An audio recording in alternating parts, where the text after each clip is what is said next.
perhaps even more disturbing tonight, a report out of Indiana. You may have seen this on The Factor. Wait until you hear where we're taking the story. The reports suggest that demons took over a family and their home. And Trace Gallagher has the details. Trace? And Megan, the comparisons to the Amityville are notable because it was just days after the Ammon family moved into their house, they say the horror began. The black flies swarming, children being levitated, shadowy figures pacing the house. Here's the mother. Listen. And I saw one like coming into full image. It was coming out of my closet. I've never seen it like that before. I would see the shadows, you know, but I've never seen it like how I'm looking at you and you're looking at me.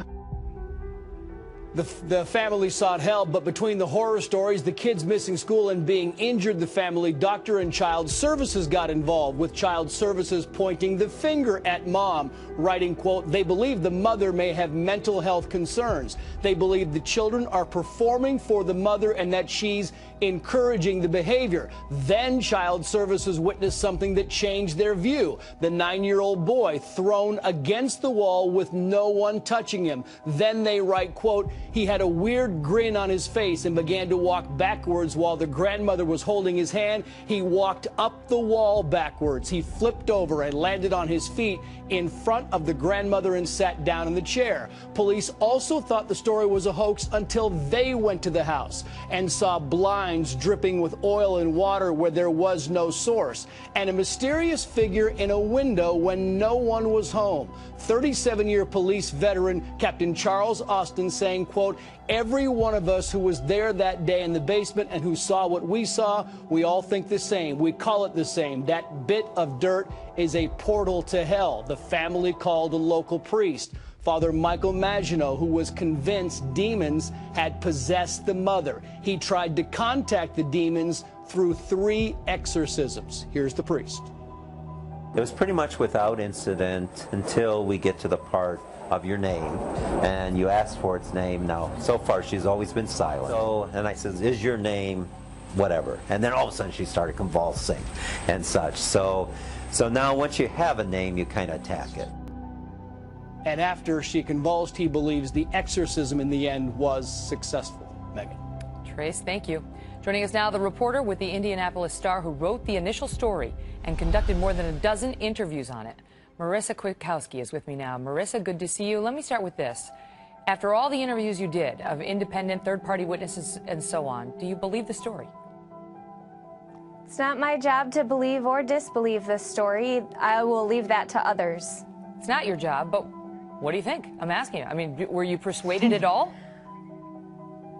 It's not my job to be persuaded either way. My job is to report the facts as they were told to me and to let people draw their own conclusions, and I wrote it that way deliberately. Well, let me ask you this. You've got a police captain saying he believes.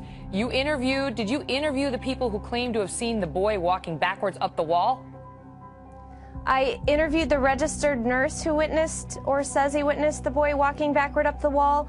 I did not interview the Department of Child Services caseworker. However, I had her report from that incident. And did she claim to see it as well?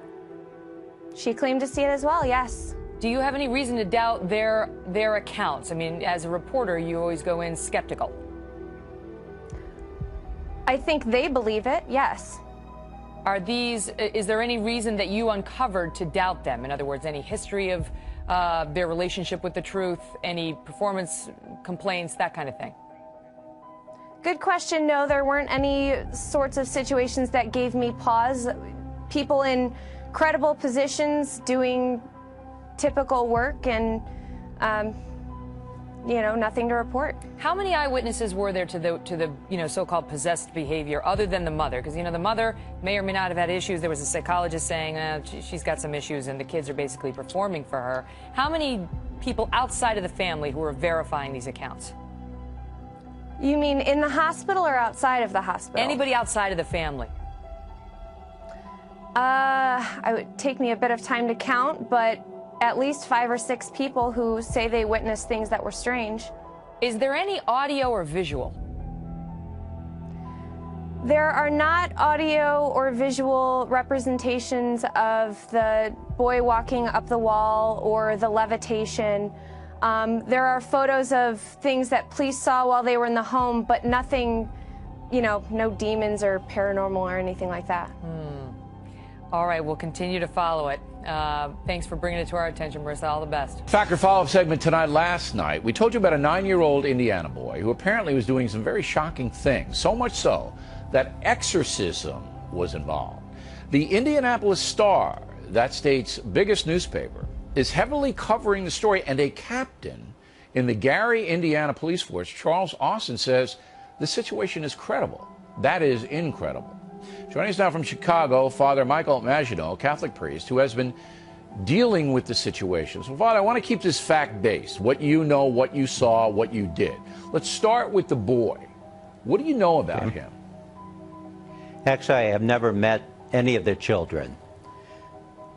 The first time I heard about the incident was when, just after the boy walked up the wall backwards. There was a furor there, people running out, calling for the police, security, the chaplain. He called me. I was in my parish conducting a Bible study class, and I got the call because I was on call for the Catholic priest chaplain who was off at that time. And they called me in to do an exorcism. And I said, but let me stop you there. Exorcism is a very rare and serious thing that the Catholic Church, and you have to go through a lot of hoops to get it approved, to get the people in. It disturbs me a little bit that the boy involved, and this is according to the newspaper and other eyewitnesses, you know, was doing incredible things like walking up walls and things like that. But you yourself, never talked to the boy. Why not? Well, when I went to do the interview at the home with the mother and the grandmother, it was a 4-hour interview, and the first 2 hours were basically just getting information of all the occurrences and phenomena that was surrounding everything leading up to that incident at the emergency room in the hospital. The problem I'm having with this is, number one, you didn't see the boy. I think the credibility of the Catholic Church is in a tough way now in this country. Exorcism is a very serious thing, very, very serious. I understand you got permission from the bishop in your diocese to do this. But it just seems to me that the story is not solid enough to go public with it. And there are a lot of people watching right now that say this is more mumbo jumbo from the Roman Catholic Church and no credibility here at all. How would you answer that? Well, the two boys and the girl one was put into a lockdown psychological children's ward, and the other two were taken to the Carmelite sisters who take care of foster children. And so they were taken away from the parents and from the mother and the grandmother, and so I didn't have access to them.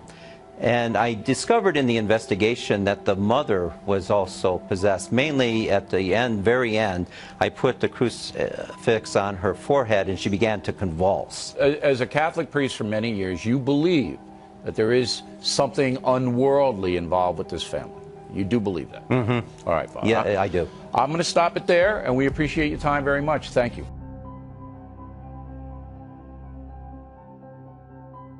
Then was brought unto him one possessed with a devil, blind and dumb. And he healed him, insomuch that the blind and dumb both spake and saw.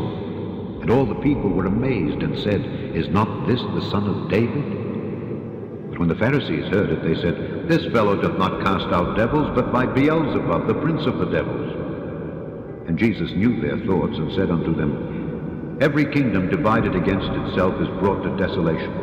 And every city or house divided against itself shall not stand. And if Satan cast out Satan, he is divided against himself. How shall then his kingdom stand? And if I by Beelzebub cast out devils, by whom do your children cast them out? Therefore they shall be your judges.